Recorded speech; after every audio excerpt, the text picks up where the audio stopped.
Live from the Bay Area's news station, this is the KRON Morning News. We are all about showbiz today. Still to come, we're going to meet a woman who's putting on a show about what it's like to be the parent of a profoundly autistic child. As if it weren't hard enough to be the parent of one, this woman has also created a show to try to really express the challenges involved. That's coming up on KRON News Weekend. Last July, the Benito Mussolini of local talk radio, a guy who just talks too loud and is stupid as hell, Michael Savage, went on the air and said that kids who have autism could easily be cured if their fathers just told them to, quote, quit and stop acting like a moron. Okay, now, Michael Savage obviously is a moron. Most people know that already. But a lot of parents got really upset about that, and a lot of people who understand autism got really upset about that. Among them, Carolyn Doyle, who is the parent of a child with autism, an 11-year-old boy. Now, Carolyn Doyle was not only upset about that, she also happens to have a show that she is putting on about what it's like to be the parent of an autistic child. Just for starters, obviously, there's been a lot of controversy about the question of autism, and a lot of people who just really had no understanding of it. I assume that's part of what your show is about, just trying to just help people understand what the heck they're talking about. I think so, and I think it is also, it's trying to give a voice to a community that will naturally be very maligned and naturally actually want to sort of pull in. And once you get a diagnosis, your whole life changes, and really it's a very difficult time, and I'd like to actually put that out there and kind of give voice to the folks who are going to maybe sort of pull back and be sad about this really big issue that's changed their lives. Is theater a way to actually communicate the kinds of issues that arise with autism?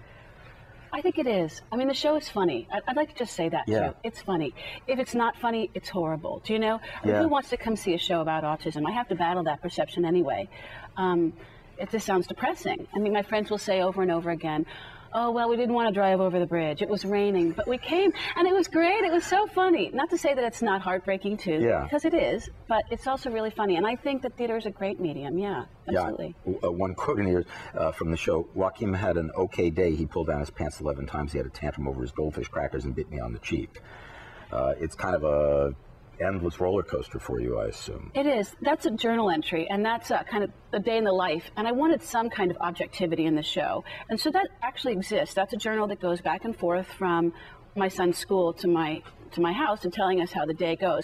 If I say Joaquin is difficult, you can say, well, is he really? You know, but then if somebody's writing that in a journal and I put that on projected on a screen, then you can decide for yourself. Now, your son is profoundly autistic, and that's one of the important things that you're pointing out here, is that part of the misunderstanding is that there are people who may have autistic children or be autistic who really can be, I don't know, cured, but certainly can be high functioning. Well, there's a very big spectrum, absolutely, and I think that legitimately that is why there is why there are misconceptions out there, and why someone like Michael Savage can say that, because there's very, very low functioning to very high functioning.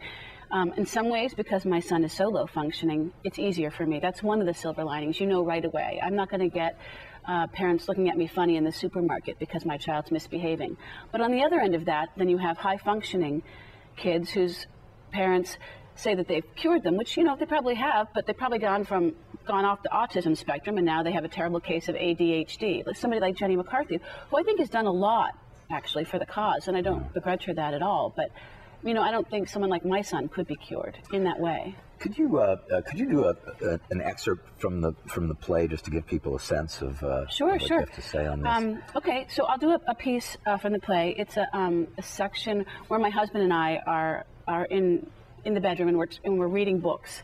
My husband, I should say, is South American. He's from Uruguay, so there's a little accent. I don't want to throw anyone off. But yeah, absolutely. Leo and I are surrounded by books, clinical stuff, all the kinds of books you wish you never knew existed, the kind of books that you get when you get a diagnosis in bulk, kind of books that you search through for answers, meaning, relief. What? What is that? What?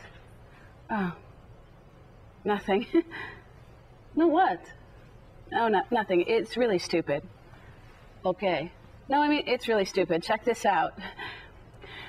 The term refrigerator mother was coined in the 1940s as a label for mothers of autistic children.